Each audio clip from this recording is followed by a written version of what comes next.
Whew, here we go into the world of 24 once again. Welcome to the 24 Live Another Day talk.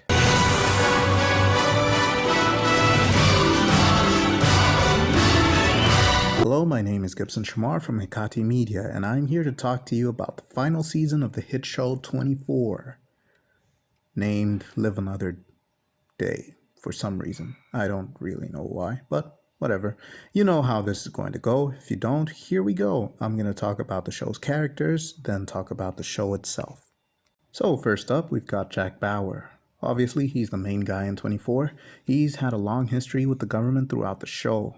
The show starts with him on the run, and then he gets to lead the mission to stop the terrorists. Again, that's always the thing with Jack. He's an intense guy who is patriotic and is always out to do the best thing. As usual, he's the smart guy in the room, the one who knows how to handle every situation and is always right about everything. Aside from his loyalty, he is guilt-ridden due to the destruction his life causes to the people around him. Even through all of that, he still remains a good friend to those who show trust in him. Then we've got Kate Morgan. She's the underrated person among her team. She's very clearly a kind of loose cannon who would do anything to get the job done, even if it means bending the rules. She's not as unhinged as Jack is, but works more within the lines, yet still challenges her limits. It's only fair sometimes, you know? When dealing with the kind of people that she deals with, it's only fair to do so. She's looked down upon by some people due to her husband having been accused of treason and the fact that she didn't pick up on it. Her ability to operate in the field was questioned due to that, and as the season starts, she is already packing to go back to Langley. Basically, her career is over. She has a lot of beef with one of the other super proactive guys in the team, Eric. Next up, we've got Chloe O'Brien. She left CTU a few years before the show begins, and did so because she felt that she was being targeted when an accident ended up killing her husband and kid. She has since joined a hacker group which aims to release government secrets to the public. Great way of dealing with your guilt, Chloe. I'm sure that's exactly what will make the world a better place. Kudos to you. She is less insufferable in this season than she was in previous seasons of 24, showing a bit more humility and vulnerability in contrast to when she was first introduced. She was the type who would show you how much you don't know and how much more she knows than you. She'd also lecture her teammates about how they shouldn't be dealing with things if they don't know how to do their jobs whenever they'd ask for help, and was very straightforward, in an offensive way. I'm pretty sure she had a dysfunction somewhere. But as time went by, she became humble and is now friends with Jack. Jack would go to great lengths to protect her, as how he would with everyone else he loves. Since she was the one who helped him escape the authorities in the previous season, he owed her his life. James Heller. He's the former father-in-law figure in Jack's life. He was dating Audrey Raines after saving her and her father from a terrorist plot in the earlier seasons of 24. Now, James is the President of the United States of America. It's a huge step up. The problem is that he is dealing with the onset of Alzheimer's, leading to those who know about it constantly questioning his decision-making. He still continues to be the firm guy he always was. As president, he takes a diplomatic approach to things. His daughter, Audrey Raines, Jack Bauer's ex-girlfriend and currently married to Mark Badro. The last time we saw her, she was tortured into near catatonia and could only say one sentence. Yeah, it wasn't pretty. The Chinese had captured her and tortured her for months, if not a year. I don't remember how long it had been, honestly. It's been years since I watched the previous seasons. In this season, it looks like she's back to normal, but never got to see Jack again. Hearing that he's in the same city as her results in a few problems and drama in her relationship with her husband, who is aware of her history with Jack and will do anything to stop them from reuniting. Speaking of her husband, his name is Mark Badro. It's a weird name. It sounds kind of French. He's the president's chief of staff, and somehow managed to get with the president's daughter. I wonder how that works, and why that works. Shouldn't there be protocol regarding dating co-workers?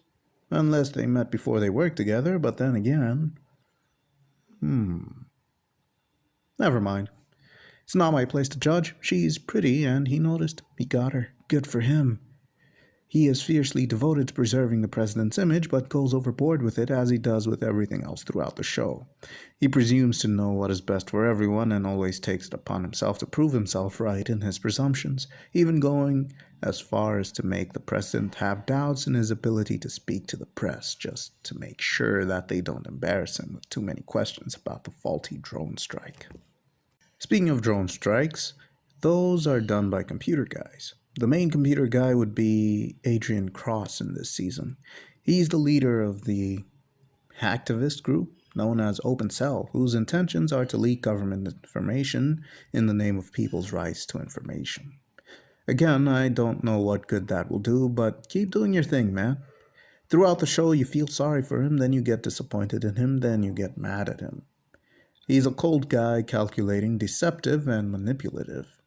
He does feel concerned, but only when things are really dire, which only happens in the end of the show.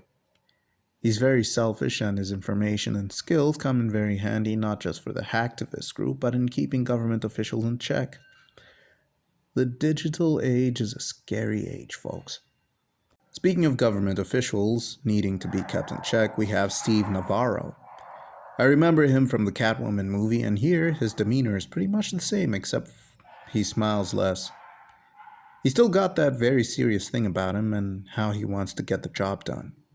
He is first shown to be feeling towards Kate, understanding that her situation with her husband was not really on her because double agents and moles could be anyone and are specifically trained to not be discovered by those closest to them. He especially brings this up when talking to Eric, who constantly brings her husband up when trying to convince him that she is not fit for any field work. Little did we know, Navarro was the one who framed Kate's husband. That's why he was so forgiving of her. What a butthole. What a serious butthole. Did I mention buttholes? They don't get much bigger than Margot Al-Harazi, portrayed by Michelle Fairley. She's the latest in the line of 24's antagonists. This time, she's a lady boss. This was a unique twist on things, and I must say she was shown to be very merciless. She did not care about the lives she would have to take to achieve her goals. Her whole thing was getting revenge for her husband, who was an Al-Qaeda terrorist. He was her second husband, hence her surname and the fact that her kids were Caucasian with no hint of racial mixture. She's cold, calculating, distant, almost inhuman, willing to hurt and even kill her own children in her quest for revenge against President Heller. Seriously, what are you fighting for if you're willing to kill your family? Aren't you doing all of this for family? Sheesh. Speaking of family, we have Simone Al-Harazi, Margot's daughter. Dude, she is pretty. Very beautiful. She's really pretty. Really, really pretty. Really, really, really pretty. Where was I? Oh yeah, Simone is into the whole terrorist thing and isn't afraid of killing people if the situation calls for it. But then again, she does draw the line. She doesn't like the thought of having to kill her sister-in-law nor her husband. She's got a soft spot for family and innocence. Look at that, a terrorist with a conscience. That's a good character right there. Her and her brother are just victims of bad upbringing, and it's really sad. At least Simone had some level of autonomy and broke free from the mother's brainwashing. So, we've got enough about the characters, let's get to the show itself. Let me begin with a little disclaimer. When I watched 24 Legacy, I had no idea that it takes place after Live Another Day. If I did, I would have watched this show first. It maintains the illusion if you watch everything in chronological order. I thought that 24 Legacy was released first, but then when it failed to take off, they released Live Another Day in order to bring back the audiences, but then that didn't work either, so they just stopped halfway through the season and concluded it. I was so wrong. It turns out that unlike Legacy, this show was always intended to be 12 episodes, which is why it was like that. They wanted to make a limited series and had ideas for it. It's really weird that they would say that it was all part of the grand design. when the last few episodes squeezed in so many things that realistically would not come up at once. The thing about 24 is, despite every single terrorist threat being neutralized in under 24 hours, it maintained a very real life human way of progression. So a lot of the things that went on here in just 12 hours doesn't really fit with the realistic human thing they had going on. This show should have been 24 episodes like all the other seasons that preceded it. Jack comes back and he's fiercer than ever, but you can see in the way he carries himself that he's been at this a little too long. The look in his face, the way he carries himself, he still got it and he's still as skilled as ever, but if you look at him, really look, you'll see that there's something a little less of him compared to the previous seasons. I don't know if this was intentional or if Kiefer Sutherland was just getting too old for the role. He still knocked it out of the park. The addition of Kate Morgan was very welcome because she was played by none other than Yvonne Strahovski, a celebrity crush of mine. She's very beautiful. Her character's story was also nice, and I like how they keep bringing up her husband so much in the span of one day. I mean, wow. He's dead and you keep bringing him up. You realize that she should probably hear less of him at that point in time, right? I mean, by the looks of it, this was a recent event, and everyone just keeps rubbing it in her face that she failed to see a traitor. Of course, he wasn't, and that leads to the 24 trope of there always being a mole in the agency. Seriously, when I caught on to this while watching the 7th or 6th season of 24, I was like, you guys really managed to pull this off year after year, and it always catches people off guard. They always caught me off guard with the revelation that there was a traitor.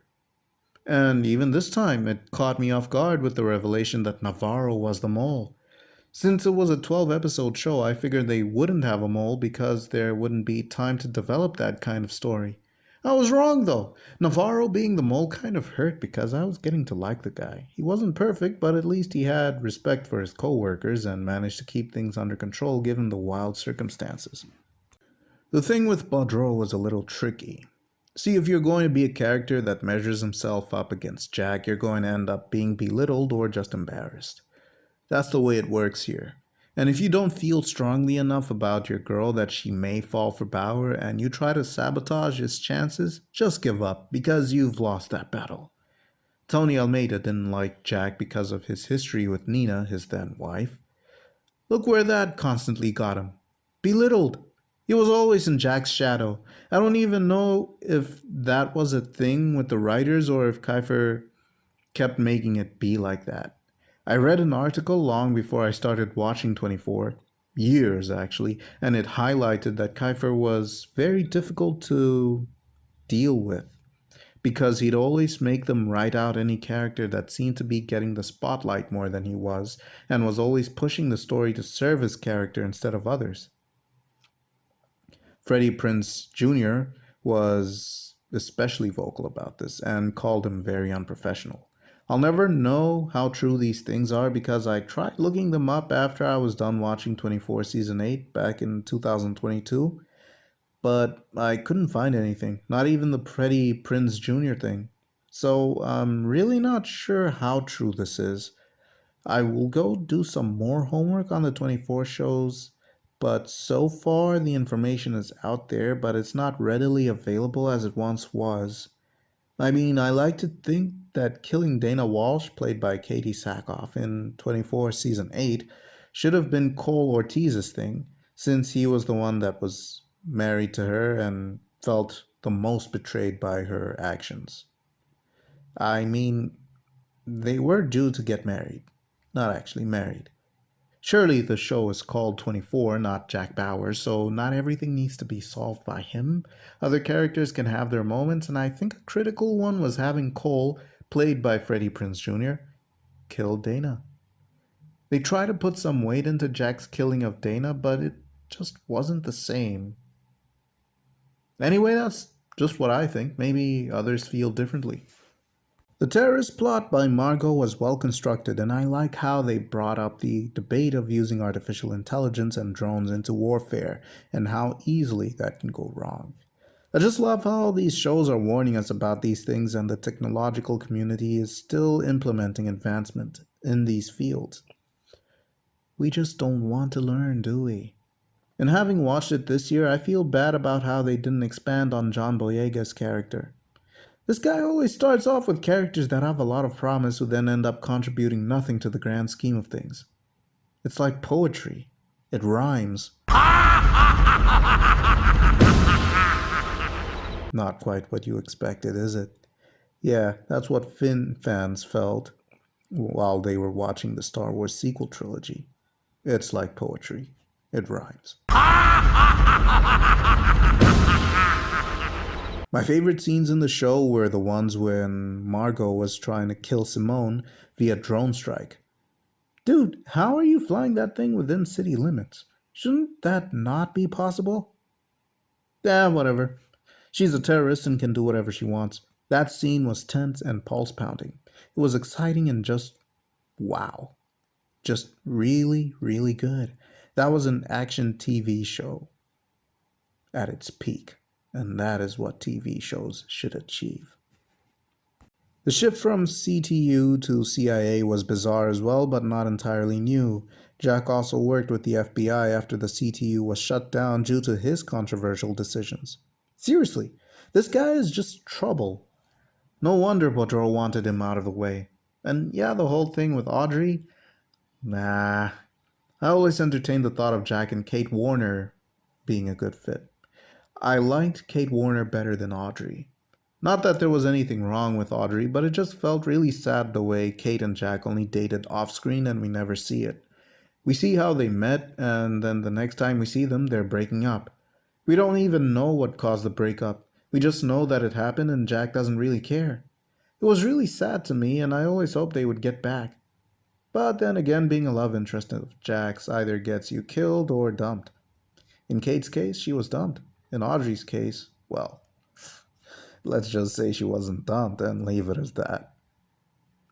It was a real shocker, too. I didn't think the show would go that far, but it did. Instead of it being a good ending where everyone gets to go home, nope, it isn't. Jack actually suffers the consequences of his actions in this one. Chang Ji and the Russians still have beef with Jack due to his actions against them in the past. I mean, come on, Chang Ji, you caught Audrey and scarred her for life. And you even had Jack. What do you mean you still want him? Let the Russians have him this time. And who facilitated this? Mark. Does he suffer for it? Well, he's probably going to get tried for treason, and Heller gave Jack a presidential pardon. That should be enough justice served, right? No, Audrey Dry.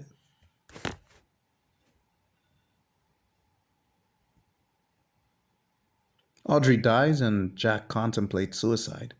He actually pulled out the gun and was gonna kill himself before deciding against it and going after Cheng and decapitating him. He then resigns himself to Russian capture, and that's how his story ends. Seriously, that's it for Jack.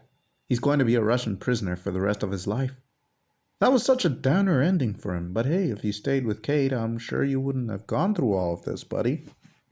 I like Cheng Ji's plan of starting a war between USA and China. It really is that simple to start a war between the two countries because of their uneasy relationship. I'm glad the show touched on that. It actually showed us a lot of things, and for some reason, we're not learning from that. The scenes showed us just how tough the decision to go to war would be on a president. Heller was a diplomat and an optimist. He did not want to go down that road against China, even after China had already started taking military action against them. You have to wonder just how weird it is that China responded with military action just minutes after an attack. It's almost as if they had been preparing for this exact scenario. Weird, huh? Anyway, the death of Margot was also unsatisfactory. It felt rushed and didn't create that sigh of relief. At least for me. It was like, oh, okay, she's dead now. Now what? Do we deal with the mole storyline? And well, yeah, that's what we deal with. I wasn't too satisfied with the Navarro thing, too. What made it interesting was Adrian Cross. He was mixed up in all of this and died a very pointless death, which actually was satisfying. He played Chloe into joining him by convincing her that her family's death was government related when it was really just an unfortunate accident. He got what was coming to him. Both him and Navarro belong to the same WhatsApp group, as my friends here in Africa would say. Anyway, that's all I have to say on the 24 Live Another Day talk.